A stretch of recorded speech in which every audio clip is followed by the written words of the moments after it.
En esta ocasión vamos a definir qué es la energía y el trabajo mecánico. Bueno, pues la energía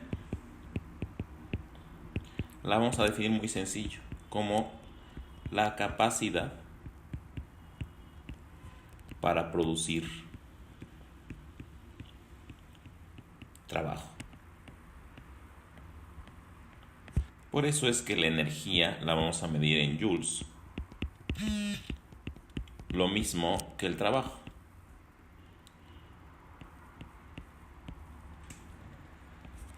Entonces la energía se va a transformar en trabajo.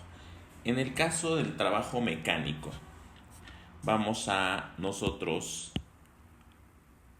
a definirlo como un objeto al cual le tenemos que aplicar una fuerza, F, para desplazarlo una distancia,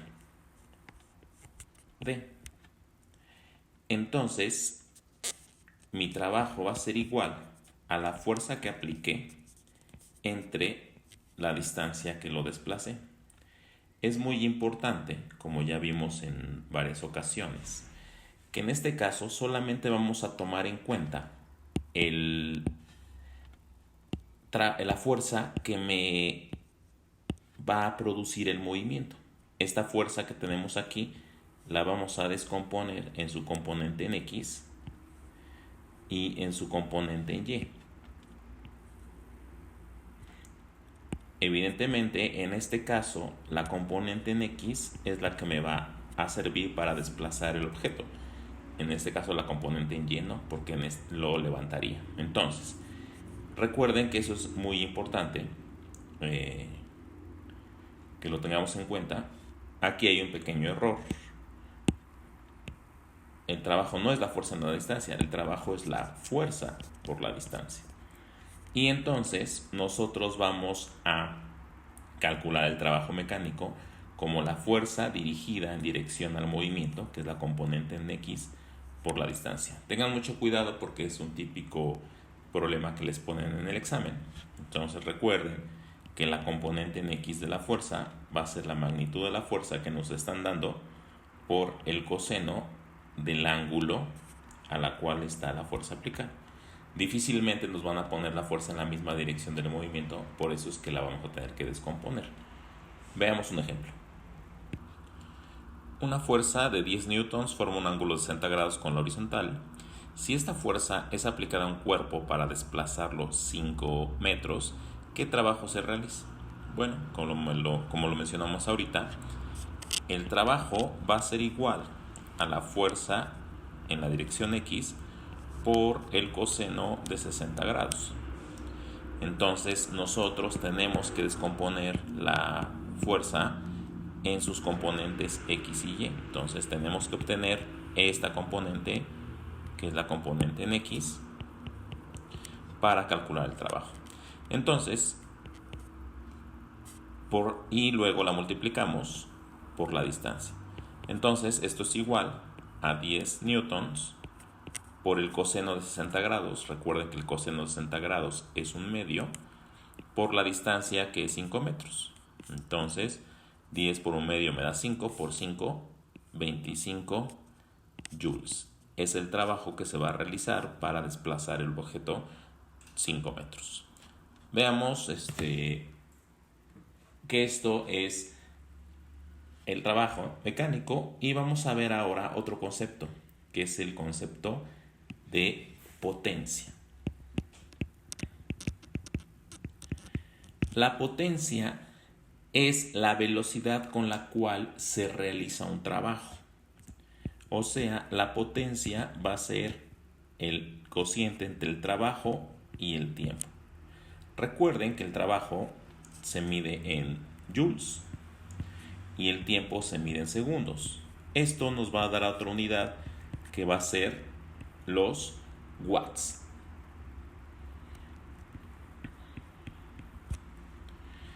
Y no solamente se puede calcular así, porque como ya vimos, el trabajo es igual al producto de la fuerza por la distancia entre el tiempo. es muy común que les den otros datos. Nosotros vemos aquí que distancia entre tiempo es velocidad, por lo tanto, la potencia también es el producto de la fuerza por la velocidad. Y las unidades pues no van a cambiar en lo absoluto. Veamos este ejemplo. Estos problemas son realmente muy fáciles, hay que tener cuidado nada más con los datos que nos dan porque nos los pueden complicar un poco para confundirnos. Hallar la potencia de una grúa que levanta un cuerpo de 2000 kilogramos hasta una altura de 15 metros en un tiempo de 3 segundos. Considera G igual a 10 metros sobre segundo al cuadrado. Bueno, aquí ya sabemos que para nosotros calcular la potencia, pues tenemos que multiplicar la fuerza por la distancia entre el tiempo. Aparentemente tenemos todos los datos, pero tengan cuidado aquí porque les están diciendo un cuerpo de 2000 kilogramos, es decir, les están dando la masa del cuerpo. Me están dando el tiempo, que son 3 segundos, y me están dando la distancia, que son 15 metros. Aquí sonaría sospechoso que me están dando G, que dicen que utilice G como 10 metros sobre segundo al cuadrado. ¿Para qué utilizaría G? Bueno, pues justamente para calcular esta fuerza, porque la fuerza que aplique la grúa para levantar el objeto es equivalente al peso del objeto, y el peso no me lo están dando, me están dando su masa. Recordemos que el peso es el producto de la masa por G. Entonces tenemos que calcular primero el peso del objeto, que va a ser igual a 2000 kilogramos por G, que es 10 metros sobre segundo al cuadrado. Entonces el peso va a ser 20.000 newtons. Y ahora sí podemos ocupar nuestra fórmula de potencia, que va a ser igual a la fuerza, que son los 20.000 newtons, 20.000 newtons, perdón, por la distancia, que son 15 metros, entre el tiempo, que son 3 segundos. Por lo tanto, 15 entre 3 me da 5, 5 por 2 son 10 y 1, 2, 3, 4 ceros. Entonces esto me da 100.000 watts, que lo podemos cambiar, que es muy común, a 100 kilowatts. Recuerden que el prefijo kilo son miles, entonces se puede representar de las dos maneras. Ahorita nosotros estamos hablando de trabajo mecánico, de potencia mecánica, y obviamente pues se requiere energía para producir ese trabajo y esa potencia, y es también pues energía mecánica. Hay otros tipos de energía, ya lo vimos en la primera clase, pero vamos a distinguir dos en la energía mecánica. Uno, que es la energía potencial,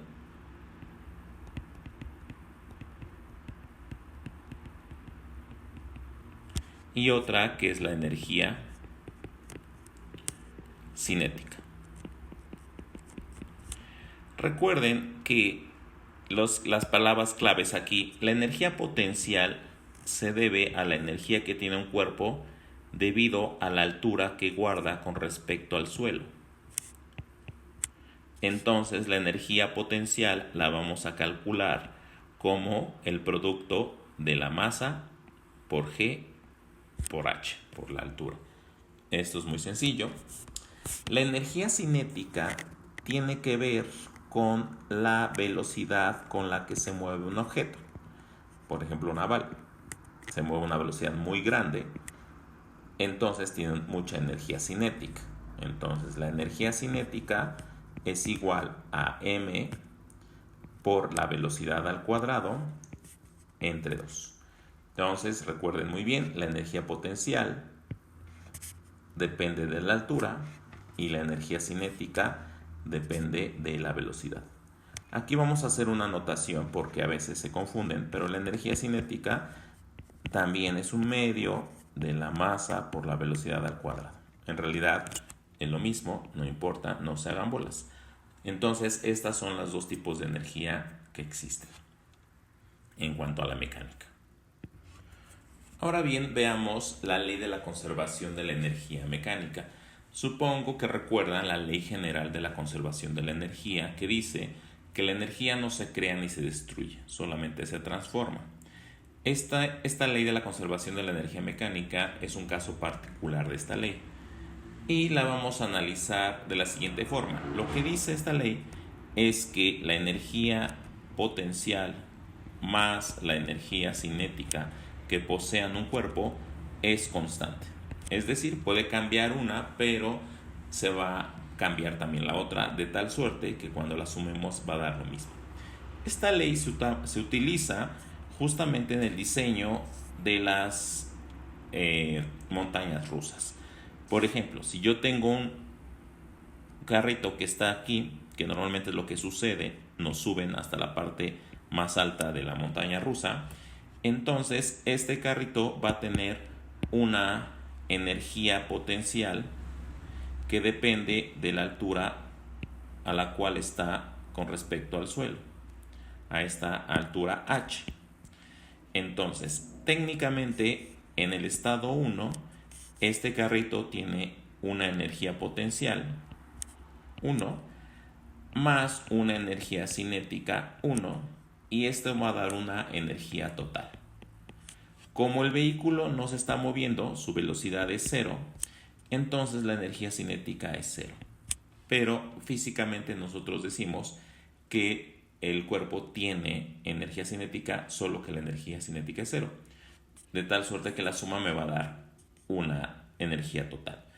Cuando el carro se empieza a mover y se empieza a deslizar por las vías, entonces aquí ya el objeto tiene una velocidad 1. La energía potencial evidentemente ya no es la misma, vamos a poner velocidad 2, va a disminuir porque la altura con la cual está con respecto al suelo es menor. Entonces, la energía potencial disminuye, pero como ya tiene velocidad, la energía cinética aumenta, de tal suerte que la suma sigue siendo igual a la inicial. O sea, esta energía y esta energía no van a cambiar. Cuando el objeto llega al punto más bajo, pero sigue en las vías, pues entonces ya tiene otra velocidad más alta, una velocidad 3. Y en este caso, la energía potencial 3 prácticamente es 0 porque ya está al nivel del suelo, o sea, la altura es 0. Entonces, la energía cinética 3 se incrementa de tal forma que la energía total siga siendo la misma que tenía en cualquiera de los tres casos. Aquí esta energía es la misma, esta es la misma y esta es la misma.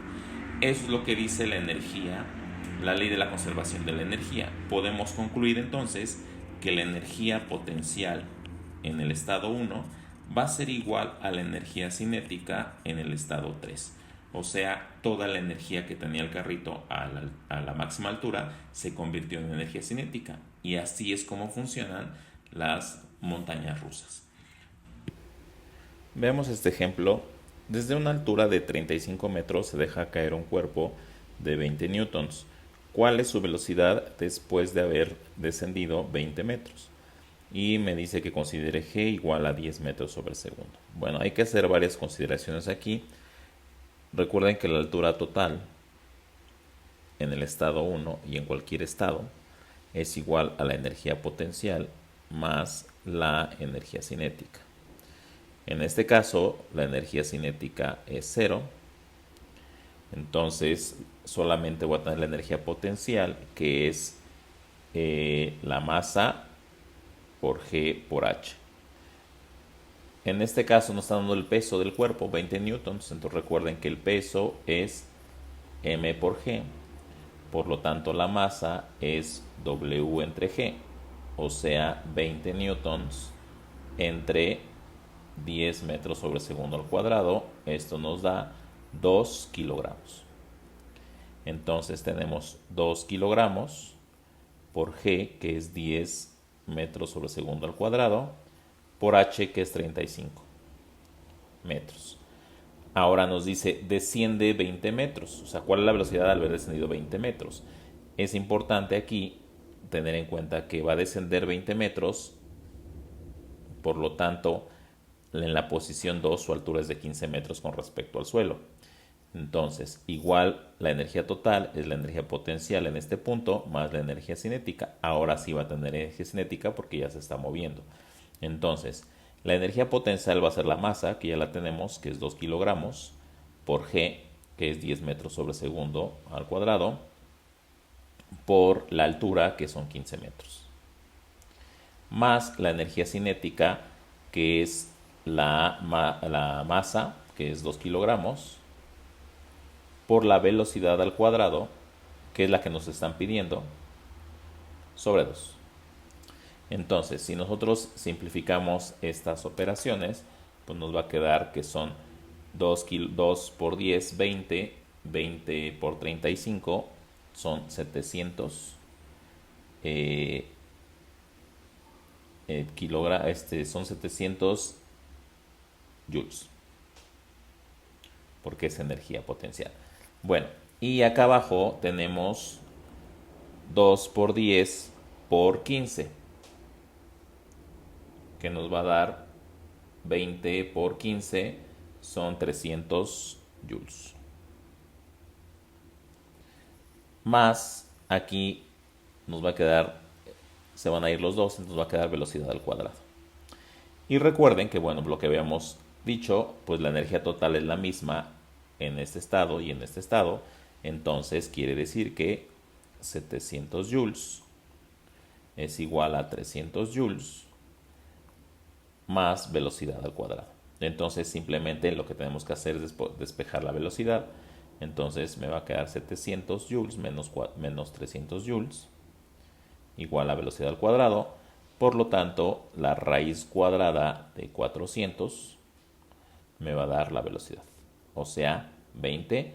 No vamos a hacer las operaciones con las unidades, pero como es velocidad, pues son 20 metros sobre segundo. Recuerden eso de las unidades. Muy bien, espero que puedan hacer la tarea. Nos vemos a la próxima.